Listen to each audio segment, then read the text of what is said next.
Vitamin D is really not your typical vitamin. Vitamin D is a hormone. It has the power of a hormone, which is to regulate the creative and developmental process that's going on in our body as we're growing up. Is vitamin D a treatment for something, or is it really preventing things? And the answer is really prevention.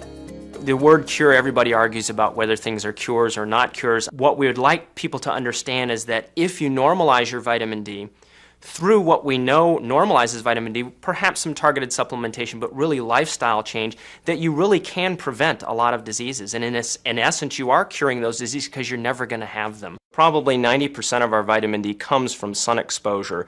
We probably got some vitamin D more historically than we do today from food because we ate different foods. Our activity level, our sun exposure, and our diet have dramatically changed over the last several thousand years, and that really is what explains why our vitamin D levels are so low and why our whole diet is so out of balance. The foods that are most important in this vitamin D cure program are simply vegetables, okay? If you were to just take a simple step back and look, what is it we're not getting enough of that helps vitamin D levels go up, helps vitamin D work better, helps balance this acid-base equation we talk about in the book?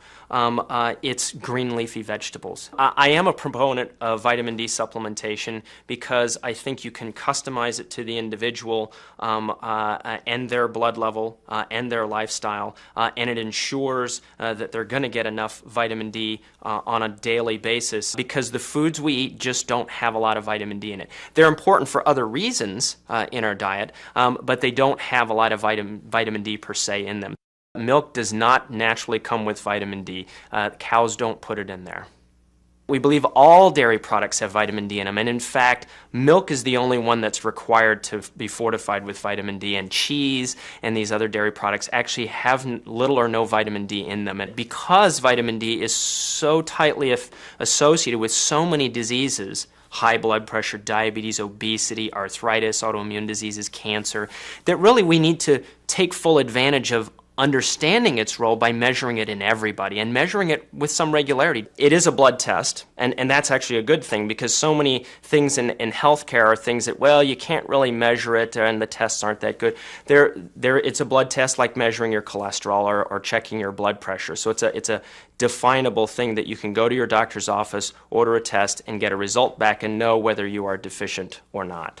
I believe that vitamin D deficiency is a more important problem for children and pregnant women than it is for older adults. When children have low vitamin D levels, you're handicapping them for really a lifetime as far as their health goes.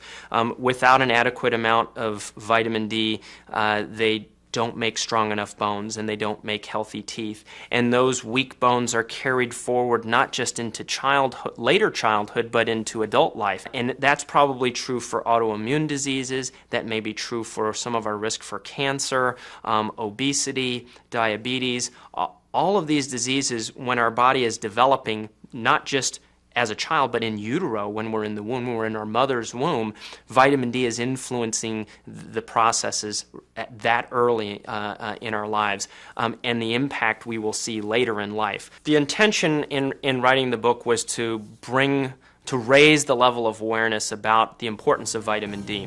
And this book is all about helping you make the right choices. It's not about the genes, it's about the choices we make and the life we create for ourselves that determines our health.